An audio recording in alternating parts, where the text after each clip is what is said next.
이 오디오북은 실제 사연을 바탕으로 재구성된 이야기입니다. 등장하는 인물, 장소, 시간은 실제와 다를 수 있습니다.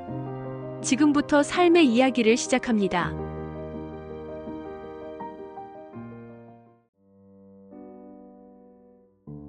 여보, 30년 전 정의. 처제. 돈. 그게 사실이야? 아내가 무너져 내렸습니다. 평생 함께한 아내가 처제의 5억을 빼앗아 우리 집을 일으켰다는 충격적인 진실. 며느리가 일기장을 들고 있었고, 아내는 울고 있었고, 아들은 충격에 빠져 있었습니다. 70년 인생, 40년 결혼 생활이 거짓 위에 세워졌다는 걸 알게 된 날. 하지만 저는 가족을 지켜야 했습니다. 무너지는 가족을 다시 세워야 했습니다.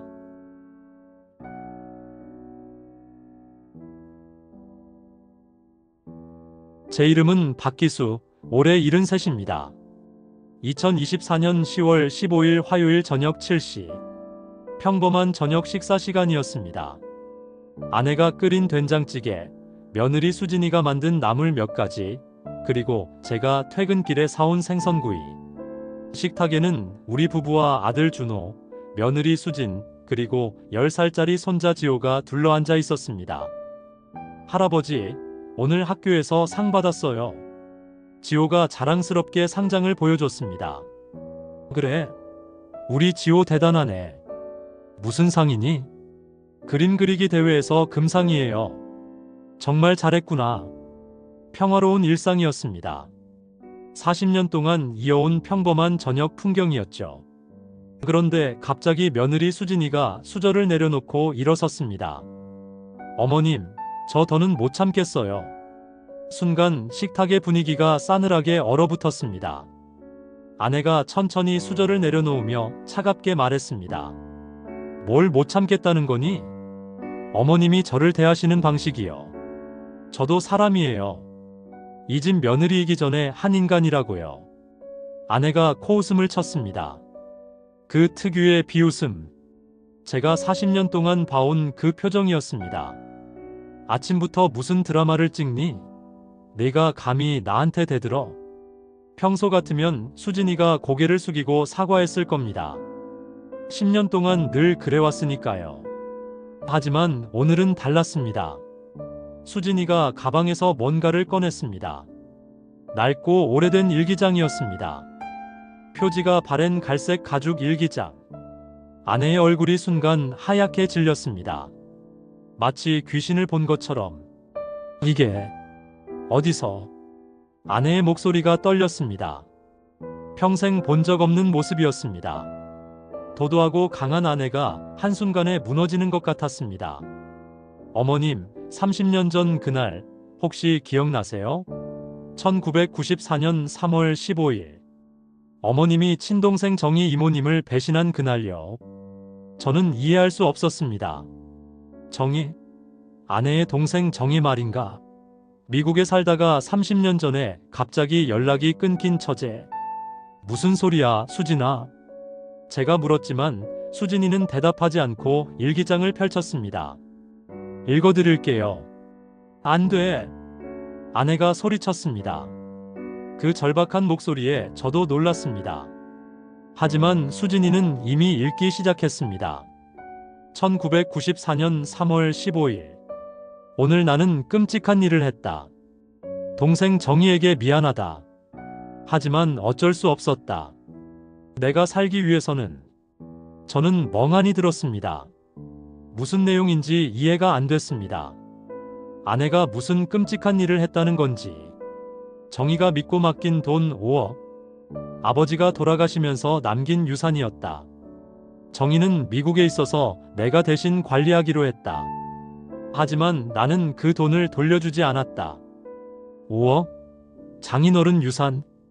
1994년에 5억이면 지금으로 치면 20억은 될 겁니다. 그 당시로선 어마어마한 돈이었죠. 위조 서류를 만들었다. 아버지가 빚이 많았다고. 유산은 빚 갚는데 다 썼다고. 정희는 아무것도 모른다. 나를 믿고 있다. 순간 머리가 하얘졌습니다. 아내가 내 아내가 동생 돈을 훔쳤다고? 수진이가 계속 읽었습니다. 그 돈으로 지금의 건물을 샀다. 강남 역삼동 건물. 이것이 우리 집부의 시작이었다. 남편에게는 투자 수익이라고 했다. 거짓말이다. 모두 정의 돈이다. 강남 건물. 우리가 30년 동안 자랑스럽게 여긴 그 건물이 우리 부의 시작이라고 믿었던 그것이 훔친 돈이었다니. 정의는 결국 파산했다. 사업 자금이 없어서 자살까지 시도했다고 들었다. 미안하다. 하지만 후회는 없다. 내가 살아야 했으니까. 자살 시도? 처제 정의가 그제야 기억났습니다. 30년 전 정의가 갑자기 미국에서 한국으로 돌아왔다가 연락이 끊긴 일이. 아내는 그때 정의가 사업에 실패해서 잠시 잠적했다고 했었죠. 그때 정의가 힘들어한다고 했었지. 제가 중얼거렸습니다. 사업이 망했다고 했잖아. 투자자가 갑자기 자금을 회수했다고. 그런데 그게. 아내를 다시 봤습니다. 바닥에 주저앉아 울고 있는 아내를. 내가 한 짓이었어? 아내가 고개를 들어 저를 봤습니다. 그 눈에는 두려움과 죄책감이 가득했습니다. 여보, 미안해. 미안해. 믿을 수 없었습니다. 제가 아는 아내는 그런 사람이 아니었는데, 물론 며느리에게 엄격했고, 때론 까다로웠지만, 동생 돈을 훔칠 정도로 나쁜 사람은 아니라고 생각했는데, 30년 동안 나한테도 숨긴 거야? 말할 수 없었어. 어떻게 말해? 내가 날 경멸할 게 뻔한데. 배신감이 밀려왔습니다. 40년을 함께 산 아내가 이런 큰 비밀을 숨기고 있었다니. 준호가 충격받은 표정으로 물었습니다. 엄마, 이게 도대체, 이게 다 사실이에요? 아내는 대답하지 못했습니다. 그저 울기만 했죠. 아빠는 알고 있었어요?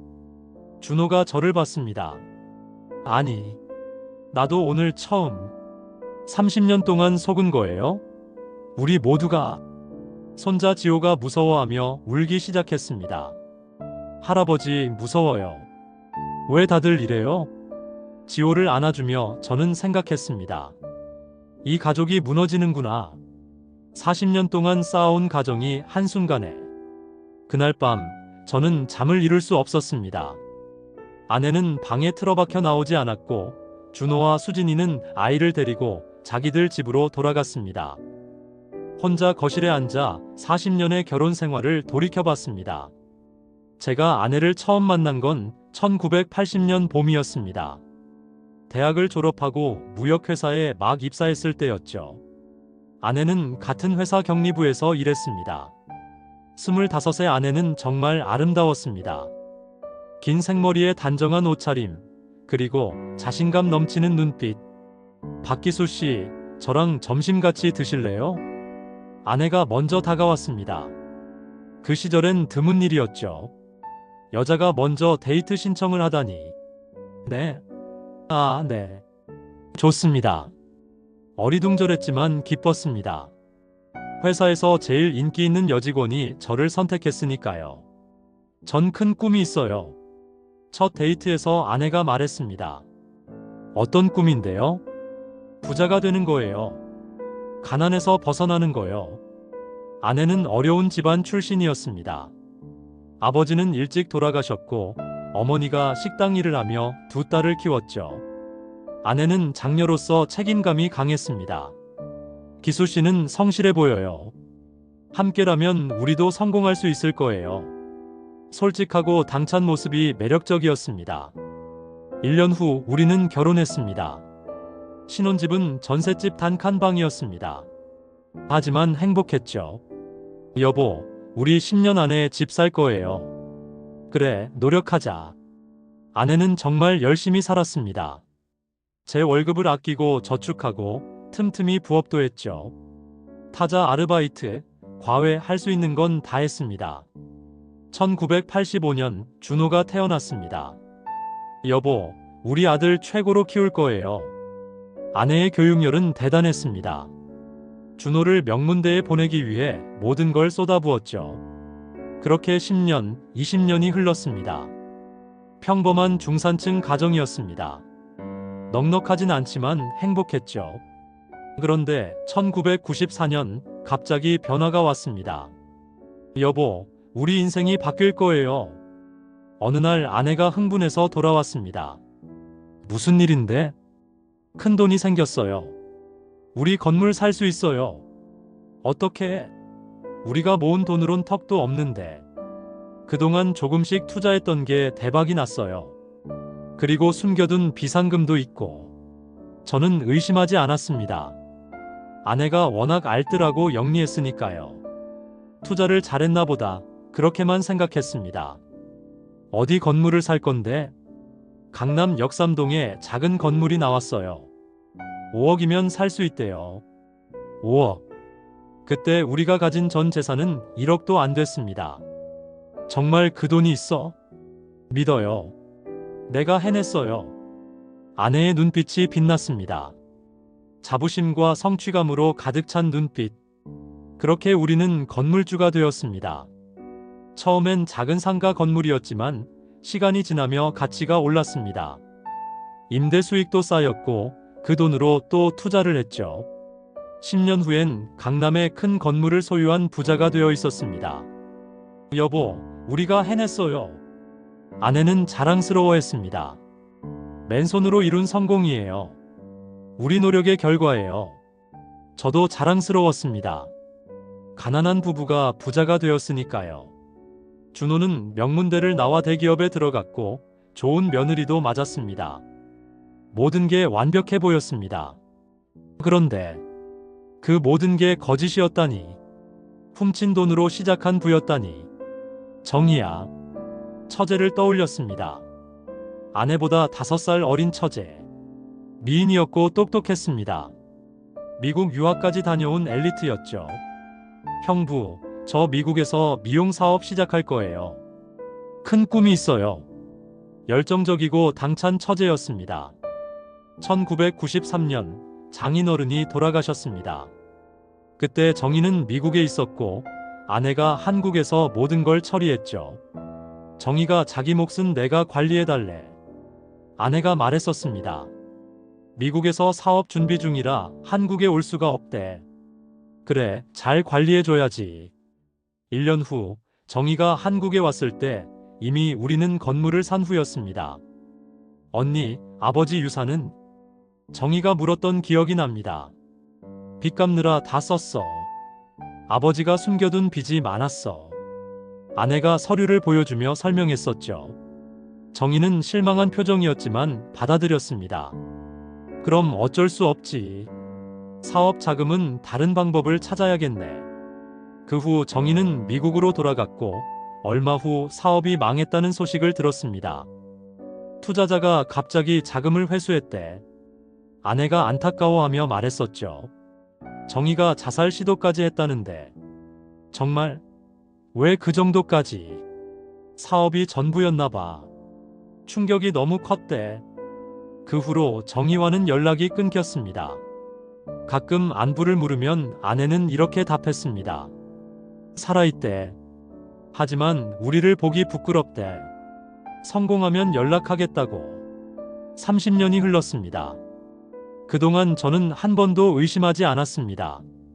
아내를 믿었으니까요. 사랑했으니까요. 그런데 그 믿음이, 그 사랑이 모두 거짓 위에 세워진 것이었다니. 어떻게 이럴 수가. 혼잣말이 새어나왔습니다. 새벽 3시, 아내가 방에서 나왔습니다. 울어서 퉁퉁 부은 얼굴. 한 번도 본 적 없는 초라한 모습이었습니다. 여보. 미안해요. 정말 미안해요. 아내가 제 앞에 무릎을 꿇었습니다. 40년 결혼 생활, 처음 있는 일이었습니다. 왜 그랬어? 제가 물었습니다. 왜 동생 돈을? 무서웠어요. 아내가 울먹이며 답했습니다. 가난이 무서웠어요. 평생 가난하게 살았잖아요. 다시 그렇게 살고 싶지 않았어요. 그렇다고 동생을. 알아요. 변명이에요. 용서받을 수 없다는 것도 알아요. 아내가 제 손을 잡았습니다. 하지만 여보, 당신만은 날 버리지 말아요. 제발. 그 간절한 눈빛을 보며 저는 혼란스러웠습니다. 미워해야 할까요? 용서해야 할까요? 40년을 함께한 아내를 어떻게 해야 할까요? 다음 날 아침, 준호와 수진이가 왔습니다. 아빠, 어제 일이 정말 사실이에요?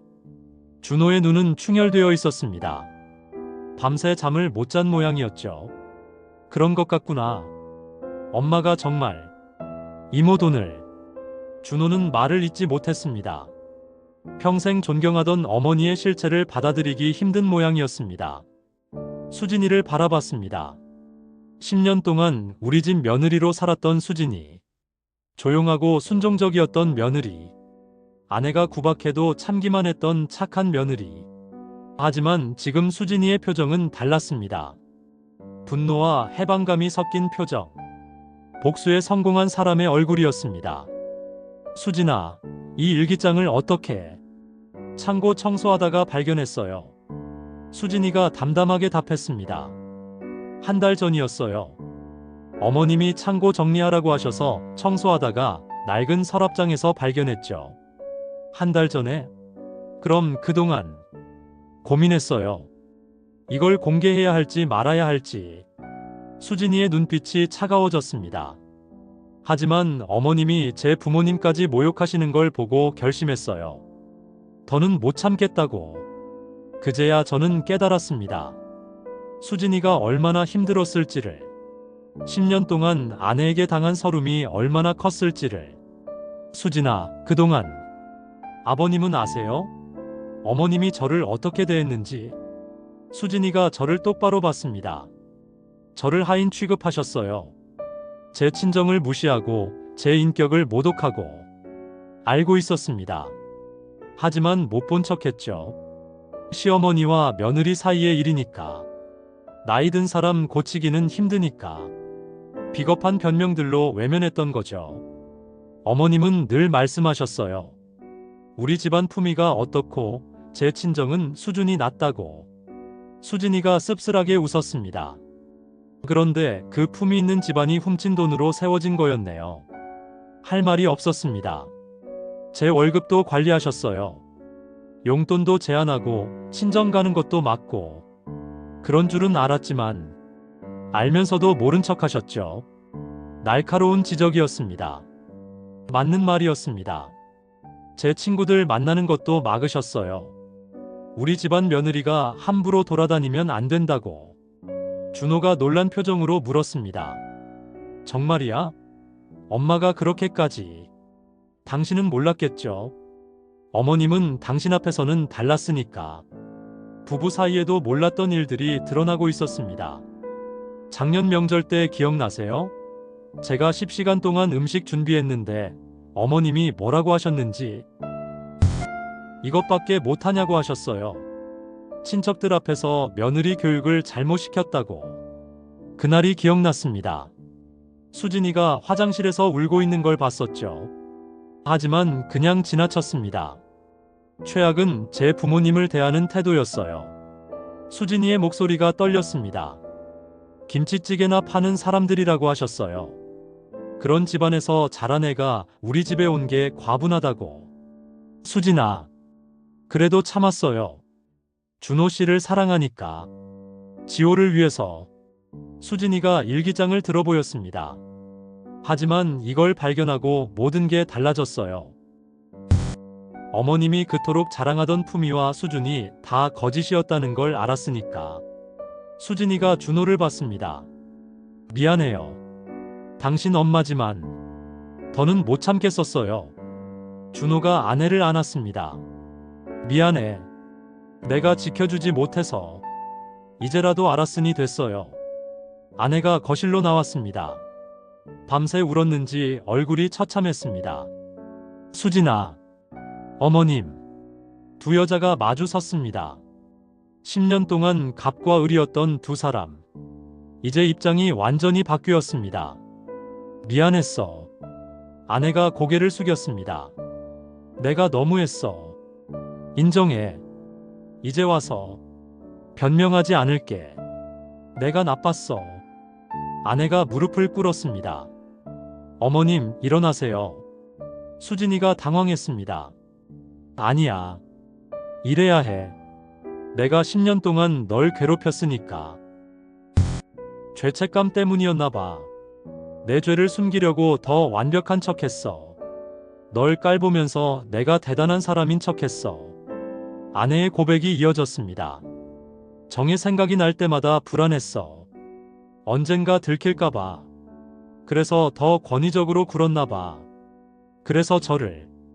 그래. 내게 화풀이한 거야. 미안해. 정말 미안해. 처음으로 진정성이 느껴지는 사과였습니다. 정희 이모님께 연락드릴 거예요. 수진이가 단호하게 말했습니다. 안 돼. 제발. 아내가 애원했습니다. 30년이 지났어. 이제 와서. 그럼 계속 숨기고 사실 건가요? 이모님도 진실을 알 권리가 있어요. 저도 동의했습니다.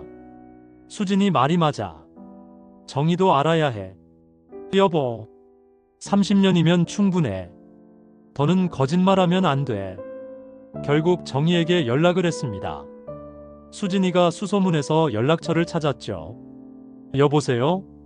전화기 너머로 들리는 정희의 목소리. 30년 만에 듣는 목소리였습니다. 정희야, 나야. 형부다. 형부. 정말 형부예요? 놀라는 목소리. 무슨 일이에요? 언니는. 정희야, 중요한 얘기가 있어. 직접 만나서 하고 싶은데. 갑자기 무슨. 정말 중요한 일이야. 부탁이다. 일주일 후 정희가 서울로 왔습니다. 카페에서 만났습니다. 60대 중반의 정희는 많이 늙어 있었습니다. 한때 미인이었던 얼굴에는 고생한 흔적이 역력했죠. 손은 거칠었고 옷차림도 소박했습니다. 형부, 정말 오랜만이에요. 그래, 정희야. 잘 지냈니? 뭐, 그럭저럭이요. 어색한 인사가 오갔습니다. 그런데 무슨 일인지. 저는 일기장을 꺼냈습니다. 먼저 이것부터 봐. 정희가 일기장을 받아들었습니다. 이게 뭐? 읽기 시작하는 정희. 처음엔 의아한 표정이었다가 점점 얼굴색이 변했습니다. 하얗게 질렸다가 빨갛게 달아올랐다가 다시 창백해졌습니다. 손이 떨리기 시작했습니다. 이게 정말. 일기장이 바닥에 떨어졌습니다. 언니가 내 돈을. 정희의 눈에서 눈물이 쏟아졌습니다. 30년 동안 몰랐어요. 미안하다, 정희야. 형부도 알고 있었어요? 아니다. 나도 며칠 전에 알았어. 정말요? 정말이다. 알았으면 이렇게 두지 않았을 거야. 정희가 한참을 울었습니다. 왜 나한테? 난 언니를 믿었는데. 가족인데. 그 울음소리가 가슴을 찢었습니다. 그 돈이면 내 인생이. 정희가 흐느끼며 말했습니다. 사업도 성공했을 거고, 딸도 대학 보냈을 거고, 딸이 대학을 못 갔니? 돈이 없어서. 고등학교 졸업하고 바로 일했어요. 마음이 아팠습니다. 남편도 떠나지 않았을 거예요. 이혼했구나. 사업 실패하고 빚더미에 앉으니까. 못 견디더라고요. 정희의 삶이 얼마나 힘들었을지 짐작이 갔습니다. 30년을 작은 미용실에서 새벽부터 밤까지 일했어요. 손님 머리 만지고 염색하고 파마하고 하루 종일 서서 일해도 겨우 먹고 살 정도였어요. 우리가 강남 건물에서 임대료 받으며 편하게 살 때 정희는 그렇게 고생하고 있었던 겁니다. 가끔 언니 생각을 했어요. 왜 연락이 없을까? 내가 실패해서 부끄러워하나? 정희가 씁쓸하게 웃었습니다. 그런데 날 피한 게 아니라 죄책감 때문이었군요. 정희와 아내가 만나는 날이 왔습니다. 30년 만에 대면이었습니다. 우리 집 거실. 무거운 침묵이 흘렀습니다. 언니, 정희야. 아내가 먼저 무릎을 꿇었습니다. 미안해. 정말 미안해. 일어나요. 정희의 목소리는 차가웠습니다. 30년이에요. 30년. 알아. 그 30년 동안 난 지옥에서 살았어요. 정희가 아내를 내려다봤습니다. 왜 실패했는지 몰라서 나 자신을 원망했어요. 능력이 없어서, 복이 없어서 그런 줄 알았어요. 자살하려고 한강다리에 갔었어요. 3번이나. 아내가 흐느꼈습니다. 왜 안 죽었는지 알아요? 딸 때문이에요. 엄마 없으면 애가 어떻게 살까 싶어서. 정희야. 근데 그 딸도 제대로 못 키웠어요. 대학도 못 보내고. 정희의 목소리에 한이 서려 있었습니다. 딸이 20살 때 말했어요. 엄마, 나도 대학 가고 싶었어라고. 그 말이 아직도 가슴에 박혀 있어요. 정희가 앉았습니다. 지쳐 보였습니다. 언니는 왜 그랬어요? 난 언니를 믿었는데. 가족인데. 아내가 고개를 들었습니다. 변명이지만 무서웠어. 뭐가요? 가난이. 다시 가난해지는 게 무서웠어. 그래서 동생을 팔았어요? 날카로운 질문이었습니다. 내 인생을 팔아서 언니는 부자가 됐네요. 아내가 다시 고개를 숙였습니다. 용서해달라고 할 자격도 없어. 알아. 용서요? 정희가 웃었습니다. 차가운 웃음이었습니다.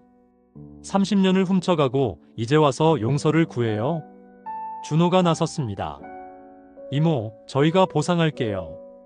보상? 네. 그 돈 돌려드릴게요. 정희가 준호를 봤습니다. 준호야, 넌 잘못 없어. 하지만 그 돈으로 저희가. 너도 몰랐잖아. 그래도. 저도 나섰습니다. 정희야, 건물을 팔겠다. 절반은 네 거다. 형부. 아니, 다 가져도 돼. 원래 내 돈이었으니까. 정희가 놀란 표정으로 저를 봤습니다. 정말요? 그래. 그게 맞는 일이야. 아내도 고개를 끄덕였습니다. 다 가져가. 내가 훔친 거니까. 한참을 생각하던 정희가 말했습니다. 반만 받을게요. 정희야. 30년이 지났고 형부와 준호는 죄가 없으니까. 하지만. 그리고 정희가 아내를 봤습니다. 언니도 벌 받았잖아요. 30년 동안 죄책감에 시달렸을 테니. 정희야. 완전히 용서는 못해요. 하지만 형부 때문에 반은 용서할게요. 복잡한 감정이 오갔습니다. 건물 매각이 시작되었습니다. 30년 동안 우리 가족의 자부심이었던 강남 건물. 정말 파는 거예요? 준호가 마지막으로 확인했습니다. 그래야지. 아빠, 우리는 이제 작은 집으로 이사 가자. 그 정도는 남을 거야. 평생 모은 재산의 절반이 날아가는 일이었습니다. 하지만 이상하게도 후련했습니다. 이제야 깨끗해지는구나. 아내는 며칠 동안 방에서 나오지 않았습니다. 여보, 밥은 먹어야지. 굶으면 더 힘들어. 차라리 죽고 싶어. 그런 소리 하지 마. 내가 무슨 짓을 한 거야. 동생한테, 가족들한테. 아내의 자책은 깊었습니다. 이미 일어난 일이야. 이제라도 바로잡는 거야. 준호가 날 용서할까? 시간이 필요하겠지. 너는 날 용서할 수 있어? 솔직히 모르겠었습니다. 40년의 정이 하루아침에 사라질 순 없었지만 배신감도 컸으니까요. 나도 시간이 필요해. 하지만 떠나지는 않을게. 정말 40년을 함께 했는데 이런 일로 헤어질 순 없지. 아내가 제 손을 잡았습니다. 고마워. 정말 고마워. 준호는 며칠 동안 회사도 안 가고 방황했습니다. 아빠, 전 어떻게 해야 할까요? 뭘? 엄마를. 어떻게 대해야 할지 모르겠어요. 어려운 문제였습니다. 시간을 두고 생각해봐. 평생 존경했는데, 자랑스러웠는데, 준호의 실망이 컸습니다. 엄마가 그렇게 당당하셨잖아요. 맨손으로 성공했다고. 다 거짓이었네요. 그래도 엄만 엄마야. 알아요. 하지만 나도 충격이야. 하지만 가족은 가족이야. 준호가 한숨을 쉬었습니다. 수진이는 어때요? 많이 힘들어해. 그동안 얼마나 고생했을까. 내가 못 지켜줘서. 부부도 서로에게 미안해하고 있었습니다. 수진이를 다시 만났습니다. 아버님, 제가 너무했죠? 아니야. 오히려 고마워. 네. 내 덕분에 진실을 알았잖아. 정의도 구했고. 수진이가 고개를 숙였습니다. 사실 복수하려던 마음도 있었어요. 이해해. 10년 동안 너무 힘들었거든요. 미안하다. 내가 방관해서. 아버님도 어려우셨을 거예요. 그래도 며느리 편을 들었어야 했는데. 이제야 후회가 밀려왔습니다. 방관도 죄였다는 걸 깨달았으니까요. 3개월이 지났습니다. 건물이 팔렸고 우리는 작은 아파트로 이사했습니다. 30평대 아파트. 강남 건물에 비하면 초라했지만 오히려 편안했습니다. 여보, 여기도 좋네. 일부러 밝게 말했습니다. 미안해요. 이제 그만 미안해해. 내 욕심 때문에. 됐어. 새로 시작하자. 아내는 달라졌습니다. 거만하고 도도했던 모습은 사라졌습니다. 겸손해졌고 조심스러워졌습니다. 수진아, 반찬 좀 나눠줄까? 어느 날 아내가 반찬통을 들고 준호네 집을 찾았습니다. 어머님이 만드신 거예요? 응. 네가 좋아하는 것들로 했어. 감사합니다. 수진이도 조금씩 마음을 열기 시작했습니다. 어머님, 다음 주가 지호 생일이에요. 그래? 뭐 필요한 거 있니? 아니에요. 그냥 오시기만 하면 돼요. 평범한 대화였지만 의미가 있었습니다. 시어머니와 며느리가 아닌 그냥 두 여자로 대화하는 것. 정희도 가끔 연락했습니다. 형부, 잘 지내세요? 그래, 너는? 저도 잘 지내요. 돈 받아서 가게 확장했어요. 잘 됐구나. 30년 만에 제대로 된 가게를 갖게 됐네요. 정희는 미용실을 크게 확장했습니다. 형부 덕분이에요. 아니야. 형부가 중재 안 했으면 이런 일 없었을 거예요. 언니도.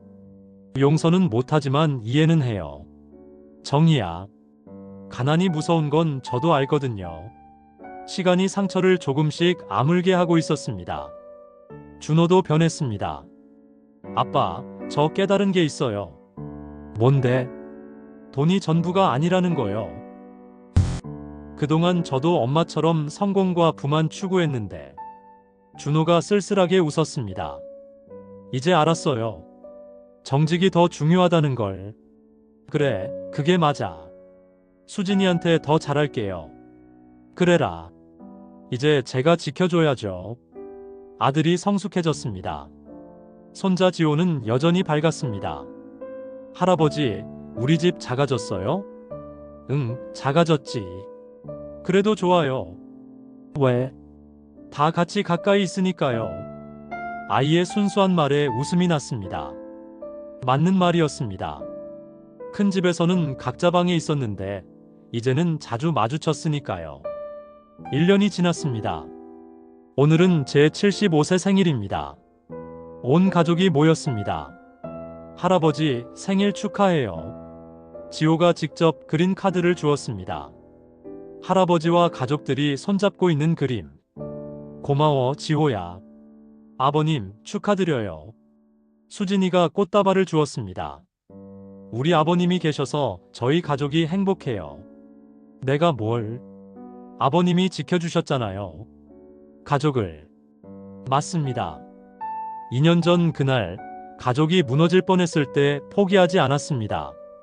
중재하고 설득하고 기다렸습니다.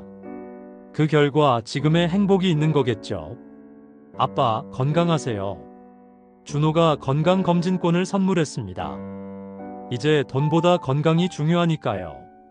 그래, 고맙다. 정희도 왔습니다. 형부, 생일 축하해요. 고마워, 정희야. 이건 제 선물이에요. 가족 사진 액자였습니다. 모두가 웃고 있는 사진. 언니도 있네요. 당연하지. 가족인데. 정희가 아내를 보며 웃었습니다. 진짜 용서였습니다. 아내가 편지를 주었습니다. 여보, 이거. 사랑하는 남편에게. 45년을 함께했습니다. 완벽하지 않은 아내였지만 끝까지 사랑해줘서 고맙습니다. 잘못을 바로잡을 기회를 줘서 고맙습니다. 다시 시작할 수 있게 해줘서 고맙습니다. 남은 인생도 함께해요. 정직하게, 겸손하게, 행복하게. 당신을 사랑합니다. 영원한 아내가. 눈물이 났습니다. 나도 사랑해. 45년. 그중 30년은 거짓 위에 살았지만 이제는 진실 위에 살고 있습니다. 늦었지만 바로 잡았습니다. 무너졌지만 다시 일어섰습니다. 아버님, 수진이가 말했습니다. 제가 그때 일기장을 공개한 거 후회 안 하세요? 오히려 고마워. 정말요? 내 용기 덕분에 우리 모두 자유로워졌잖아. 맞습니다. 진실이 우리를 자유롭게 했습니다. 아프지만 필요한 과정이었습니다. 할아버지, 우리 가족 최고죠? 지호가 물었습니다. 그럼 최고지. 왜요? 서로 사랑하니까. 그것뿐이에요? 그것만으로도 충분해. 정말 그렇습니다. 완벽하지 않아도 상처가 있어도 서로 사랑한다면 그것으로 충분합니다. 저녁 식사를 마치고 다 같이 거실에 모였습니다. 사진 찍자. 준호가 카메라를 설치했습니다. 다 같이 웃어요. 하나, 둘, 셋. 찰칵. 이 사진이 새로운 시작을 기록하는 사진이 되길 바랍니다. 정직한 가족의 새로운 시작. 오늘은 2029년 10월 15일. 5년 전 오늘 우리 가족의 비밀이 폭로된 날입니다. 그날을 생각하면 아직도 가슴이 아픕니다. 하지만 후회는 없습니다. 오히려 감사합니다. 그날이 있었기에 지금의 우리가 있으니까요. 78세가 된 저는 여전히 건강합니다. 매일 아침 아내와 함께 산책을 합니다. 여보, 날씨 좋네. 그러게. 걷기 좋은 날이야. 75세의 아내도 건강합니다. 거만함은 사라지고 온화함만 남았습니다. 여보, 오늘 정인에 가야 해. 그래. 조심해서 다녀와. 아내는 여전히 정희 가게를 돕습니다. 이제는 자매처럼 친하게 지냅니다. 준호는 승진했습니다. 돈보다 사람을 중시하는 임원이 되었습니다. 아빠, 요즘 행복해요. 그래. 돈 욕심 버리니까 마음이 편해요. 맞는 말입니다. 수진이는 다시 일을 시작했습니다. 자신감을 되찾고 당당하게 살고 있습니다. 아버님, 이제 저도 과장이 됐어요. 축하한다. 어머님 덕분이에요. 자유를 주셔서. 지호는 중학생이 되었습니다. 할아버지, 저 꿈이 생겼어요. 뭔데? 검사요. 정의를 지키는 검사. 좋은 꿈이네. 할아버지처럼 정직하게 살 거예요. 대견한 손자입니다. 정의는 사업에 성공했습니다. 미용실 체인점을 10개나 운영합니다.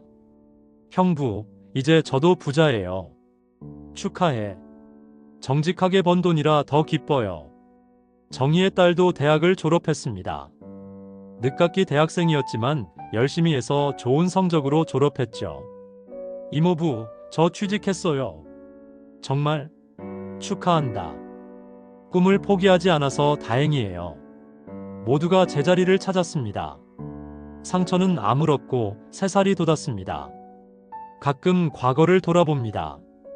만약 그날 수진이가 일기장을 공개하지 않았다면 우리는 여전히 거짓 위에 살고 있었겠죠. 정희는 여전히 고통받고 있었을 거고 수진이는 계속 억압받았을 거고, 우리 가족은 겉만 화려한 빈 껍데기였을 겁니다. 진실이 아팠지만 그것이 우리를 구원했습니다. 여보, 응? 우리 잘 살았나? 아내가 가끔 묻습니다. 완벽하진 않았지만 함께 했잖아. 그걸로 충분해. 고마워. 끝까지 함께 해줘서. 앞으로도 함께야. 당연하지. 손을 잡습니다. 주름진 손이지만 따뜻합니다. 이것이 제 이야기입니다. 70대에 알게 된 충격적 진실. 무너진 가족을 다시 세운 이야기. 용서와 화해의 이야기. 그리고 새로운 시작의 이야기. 늦었다고 생각할 때가 가장 빠른 때라고 했던가요?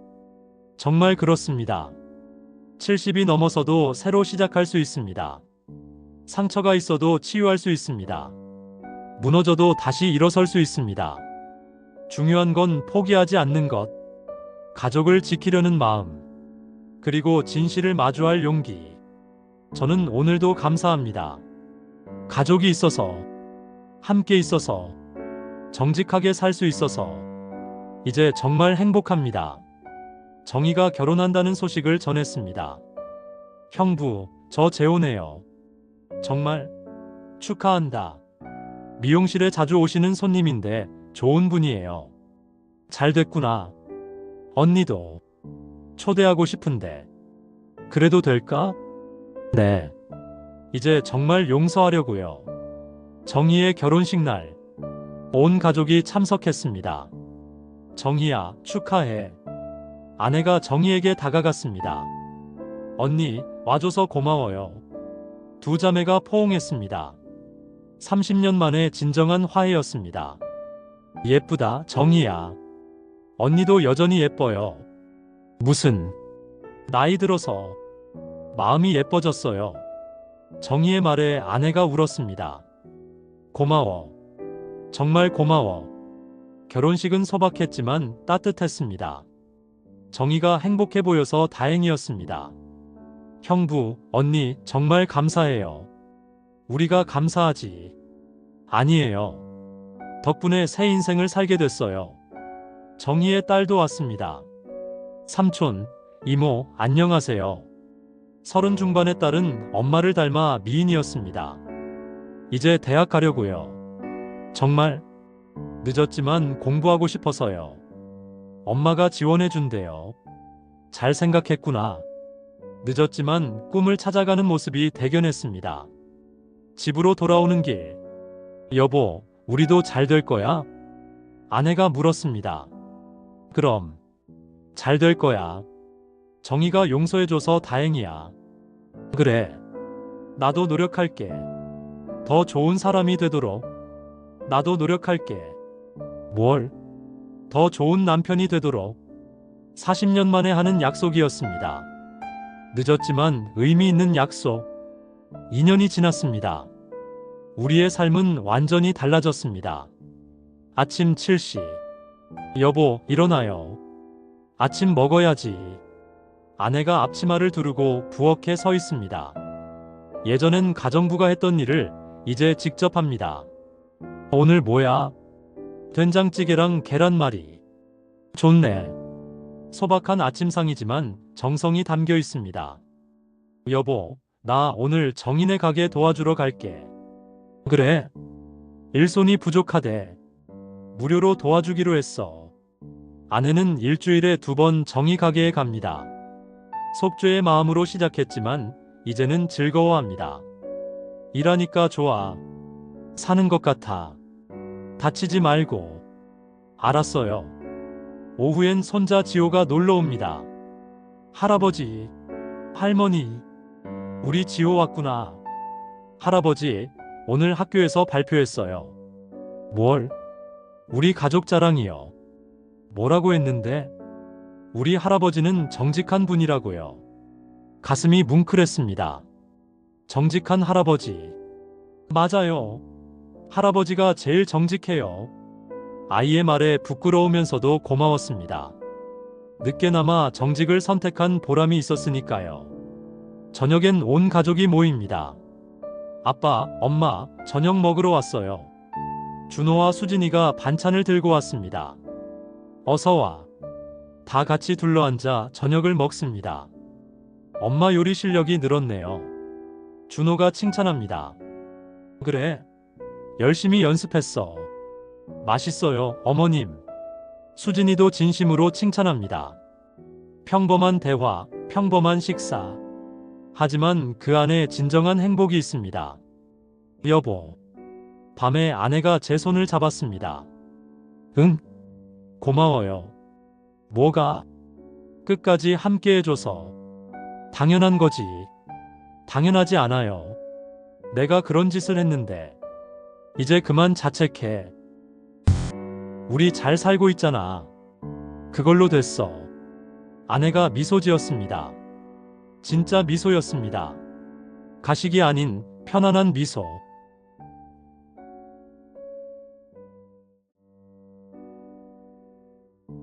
저는 30년 전 아내가 벌인 충격적인 진실을 알게 되었습니다. 처제의 5억을 빼앗아 우리 집을 일으켰다는 것을. 며느리의 폭로로 가족은 위기에 빠졌지만 저는 포기하지 않았습니다. 중재하고 화해시키고 다시 일으켜 세웠습니다. 진실은 아팠지만 그것이 우리를 자유롭게 했습니다. 이제 우리는 정직하게 그리고 진짜 가족으로 살아갑니다. 늦었다고 생각할 때가 가장 빠른 때입니다. 저의 긴 얘기를 들어주셔서 감사드립니다.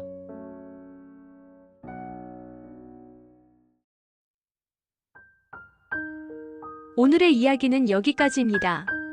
혹시 비슷한 경험이 있거나 마음에 남는 부분이 있다면 댓글로 나눠주세요.